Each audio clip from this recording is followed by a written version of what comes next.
अस्सलाम वालेकुम, मैं हूं सहर और आप देख रहे हैं प्रॉफिट नेचुरली। नाज़रीन, आज की वीडियो में हम आपके साथ शेयर करेंगे ओवन के बगैर देगची में बाजार जैसा मज़ेदार केक घर पर ख़ुद तैयार करने का आसान तरीका। इसके अलावा केक बनाते हुए किन किन चीज़ों का ख़ास ख्याल रखना बहुत ज़रूरी है और इसके अलावा केक बनाने के लिए मज़ीद ज़बरदस्त टिप्स के लिए वीडियो को आखिर तक देखना मत भूलिएगा। लेकिन अगर अभी तक आपने चैनल को सब्सक्राइब नहीं किया तो चैनल को फ़ौरन सब्सक्राइब कर लें और बेल आइकन को दबा दें।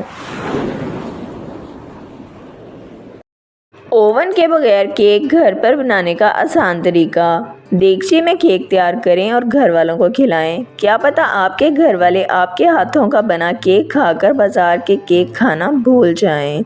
अज्जा: 12 खाने वाले चम्मच कुकिंग ऑयल, 12 खाने वाले चम्मच चीनी, 3 अंडे, 1 चुटकी नमक, 12 खाने वाले चम्मच दूध, 12 खाने वाले चम्मच मैदा, 2 छोटी चम्मच बेकिंग पाउडर, 4 से 5 कतरे वनीला एसेंस, अगर नहीं है तो रहने दें। एक बड़ा प्याला लें, इसमें अंडे और चीनी डालकर अच्छी तरह फेंट लें ताकि ये यकजान हो जाएं। इसके बाद कुकिंग ऑयल, नमक, वनीला एसेंस और दूध डालकर अच्छी तरह मिक्स करें। इसके बाद मैदा शामिल कर लें और इन तमाम चीज़ों को अच्छी तरह मिक्स कर लें ताकि केक का मुरक्कब नरम व मुलायम हो जाए। सिल्वर स्टील का गोल या चौकोर एक प्याला लें। अगर केक बनाने वाला सांचा है तो बहुत ही अच्छा होगा। इसमें चारों तरफ घी लगाएं और मैदे का मुरक्कब इसमें डालें और अच्छी तरह फैला लें। आप चाहें तो इसमें ऊपर से 3 से 4 किशमिश, हरी लाल अशरफियाँ या बच्चों की पसंदीदा चॉकलेट के चंद टुकड़े भी डाल सकती हैं। नंबर 4, एक बड़ी देगची को चूल्हे पर रखें। इसके अंदर एक छोटा ढक्कन रखकर गरम कर लें और ढक्कन के ऊपर मैदे का प्याला रखकर बड़े ढक्कन से देगची को ढाँप दें और 30 मिनट तक पकने दें। मुकर्ररा वक्त के बाद जब आप खोलेंगी तो आप खुद देखेंगी कि कितना नरम व मुलायम केक तैयार हो गया है। ख़ुसूसी टिप्स। नंबर 1, केक को दरमियानी आंच पर पकाएं और बीच बीच में ढक्कन हटाकर ना देखें बल्कि 20 मिनट बाद ही देखें और साइड में छुरी से काट कर देख लें कि केक पक गया है या नहीं।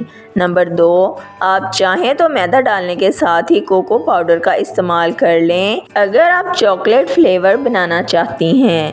लीजिए, तैयार है बग़ैर ओवन का जायकेदार केक। नंबर 3, देगची मोटी बेस की होनी चाहिए, नहीं तो नीचे तवा रख लें और केक का सांचा रखने से पहले कोई जाली या प्याली रख लें ताकि केक का सांचा देगची के साथ बिल्कुल ना लगे वरना केक जल जाएगा। नंबर 4, मुरक्कब में मैदा डालने के बाद इसे एक ही सिमत में हिलाएं। बार बार सिमत तब्दील करने से मैदा अच्छे से फूलेगा नहीं। नंबर 5, केक के सांचे को केक का मिक्सचर तैयार करने से पहले ग्रीस कर लें और बटर पेपर लगाकर दोबारा ग्रीस करें। नंबर 6, देगची को प्री हीट करना बहुत ज़रूरी है। केक का मिक्सचर देगची में रखने से पहले देगची को कम से कम 10 मिनट के लिए प्री हीट ज़रूर करें और फिर मिक्सचर को रखकर अच्छे तरीके से ढाँप दें। नंबर 7, केक को बेक करने से पहले अगर इस पर 1 चाय का चम्मच चीनी छिड़क दी जाए तो इससे केक पर बहुत ही खूबसूरत सी तह आ जाएगी। नंबर 8, केक को जलने से बचाने के लिए केक को बेक करते हुए जो प्याली रखें इसमें पानी डाल दें, इससे केक जलने से महफूज रहेगा। नंबर 9, केक में अगर चॉकलेट बिस्किट्स की तह बनानी हो और चॉकलेट बिस्किट्स दस्तयाब ना हो तो सादा बिस्किट्स में 2 खाने के चम्मच कोको पाउडर डाल लें। वीडियो को लाइक, शेयर और सब्सक्राइब कर दें। बेल आइकन को दबा दें ताकि आपको हमारी आने वाली तमाम वीडियोस का नोटिफिकेशन सबसे पहले मिलता रहे।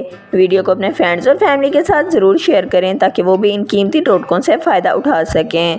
अगर आप भी किसी मसले का हल जानना या बताना चाहते हैं तो कमेंट सेक्शन में लिख दें। अपना ख्याल रखिए। हमें इजाज़त दीजिए। अल्लाह हाफ़िज़।